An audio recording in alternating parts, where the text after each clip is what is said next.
Hey race fans, this is Chet Christner with your Comp Cam's top 5 moments on FloRacing from this past week.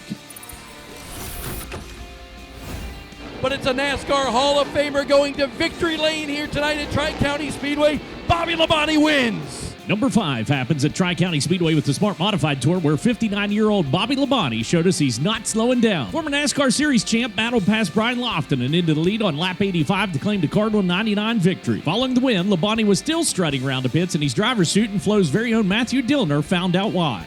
I walked in with my clothes on, my uniform on, because it was practice time, and why should I walk from there to here, change down to my underwear, and go back again? It's like, did you do that? Plus, we don't want you walking around in your underwear around the pit area, so we thank you for that. I mean, they got a tunnel here, it worked out perfect.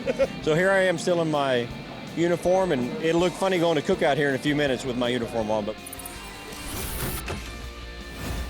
struggled a little bit in his heat race, but on this, oh boy, trouble right here in the front straightaway, ladies and gentlemen. It's a George Snyder Classic at the dirt track at Kern County Raceway Park for our number 4, and USAC West Coast Sprints are on the track for their feature. Brody Fuson, who had set a new track record earlier that night, lets points leader Ryan Timmons sweep through and then fires back to the inside, where they both end up on the same chunk of real estate, sending both cars flipping and up into the fence. At that point, it looked like a fight was going to break out, but instead it was actually a heated discussion about what had transpired. Both drivers came to an agreement that it was just a racing deal, shook hands, and went about their business. When it was all said and done, Ryan Timmons still had enough points to claim the series title over second in points Brody Fuson, and we learned that not everything has malicious intent or is a conspiracy theory, folks. Anderson, South Carolina, the right side. Wow, look at Harris. Whoa, hang on, baby. It's round number 3 qualifying at South Georgia Motorsports Park's Battle of the Thrones for our number 3, and Anderson, South Carolina's Justin Harris is about to unleash his barely tamed Mustang on the 8th mile. He's on a tear when something lets go, and Harris suddenly has Satan by the horns. Blam! A violent shunt into the wall destroys the Bolshevik beast. Harris was quick to climb from the wreckage, kill the power, and then head to the wall to sit down and contemplate his next build, because that Mustang is junk. Got a new right rear tire going on as well.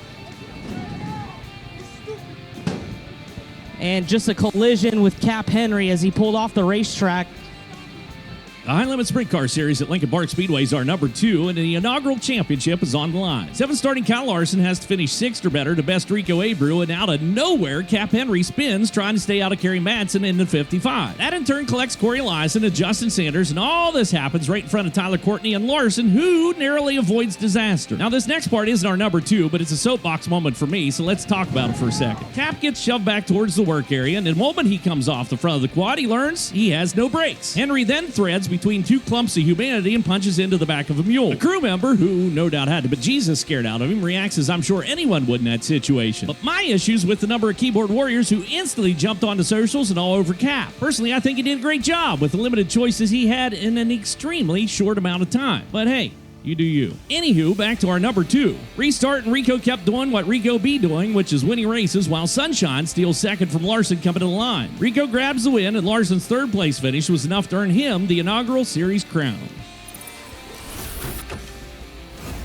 18 years old, 7 laps away from a $60,000 payday. Brown gonna dive down to the inside of the racetrack, trying to make the move. Randall through the tough stuff, side by side, nearly into the fence. Down the backstretch, Brian Brown to the lead. And Port Royal Speedway hosts our number 1. In his first ever visit to the Speed Palace and hot off his 360 championship at Knoxville, Waco, Texas hot shoot Chase Randall had the $62,000 payday in his sights until a restart was 6 to go. Veteran 410 pilot Blackjack Brian Brown fires it off from the 2nd spot, charges the inside of Chase, and muscles his way onto the point and right into victory lane for the 56th annual Tuscarora 50 and the biggest win of his career. With Blackjack's popularity in PA and this win, he'd better be careful or the posse may try to claim him as their own.